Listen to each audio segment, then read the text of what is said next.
সমকালের Facebook page এবং YouTube চ্যানেলে আপনাদের স্বাগত। আমি এখন বাফেলোর নায়াগ্রা ফলসের যে রিভার রয়েছে সেইখানে। এখানে আমার সঙ্গে দুজন অতিথি রয়েছেন, তারা এসছেন কানাডা থেকে। একজন হলো জাতীয় দলের সাবেক পেস বোলার মফিজুর রহমান মুন্না, আর একজন হলেন টিটু ভাই। তিনি হলেন কানাডাতে থাকেন, ক্রিকেটের লাভার এবং ক্রিকেট খেলেন। বাংলাদেশের ক্রিকেট নিয়ে এবং কানাডার ক্রিকেট নিয়ে একটু আলোচনা করব। আমি প্রথমে আসতে চাই টিটু ভাইয়ের কাছেই আসতে চাই, যেহেতু আমার পাশেই রয়েছে। টিটু ভাই, আপনি বলতে পারেন যে কানাডার ক্রিকেটটা কিভাবে আসলো? কানাডার ক্রিকেট তো সব প্রবাসীরাই খেলেন, অভিবাসীরাই খেলেন। তো যেটা বলছিলাম, বাংলা ক্রিকেট ক্লাব বা বাংলাদেশের ক্রিকেট আমাদের মধ্যে ছিল, আমাদের রক্তের মধ্যে আছে। সেটাকে বহন করে অ্যাকচুয়ালি আমরা এখানেও প্র্যাকটিস করে যাচ্ছি।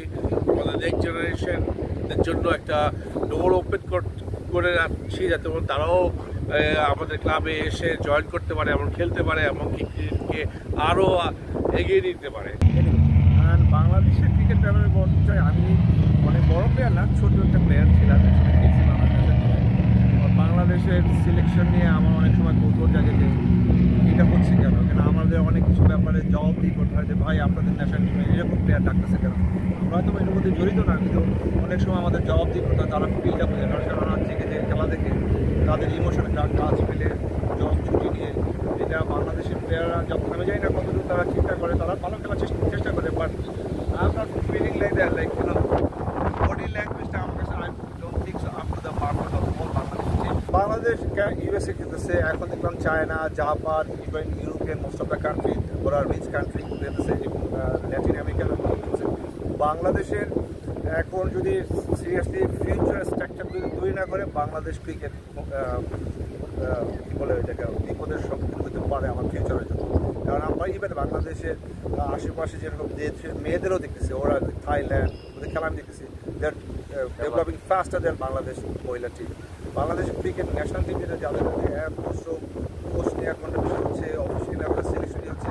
কারণ এটা হচ্ছে না, তারা এটাকে সবসময় ওভারলুক করছে কেন? কারণ বলেছে আমাদের cricket next world cup. Why? Because why not this world cup? So আমাদের প্রিপারেশন ওয়ার্ল্ড কাপের সাথে সাথে তৈরি করবে আপনার next world cup, this is my world cup play for the country. But এখন আমি জানি না Bangladesh they are spending lot of money, that's true, but এটাকে প্রপার ইউটিলাইজ হচ্ছে কি না আমার কয়েকটা সন্দেহ আছে। আপনারা তো কানাডা থেকে এসেছেন, নায়াগ্রা ফলসের এই পার্কটা কেমন লাগলো বাপুরে? Buffalo and Toronto almost same. আমার এই সাইড বর্ডার আর নাথিং এজ স্পেশাল, কিন্তু ওই সাইডে আর এই সাইডে same weather, same structure, same. আমার কাছে কোনো ডিফারেন্ট লাগে না। ধন্যবাদ আপনাদেরকে। দর্শক, আমরা এখান থেকে বিদায় নিচ্ছি। এই বাফেলো পার্ক শেষ। আমিও নিউ ইয়র্কে চলে যাবো আবার সিটিতে। এই সিটি থেকে একদিন পরেই আমার দেশে ফেরার বিমান। আপনারা ভালো থাকুন, আপনাদের দেশেই দেখা হবে।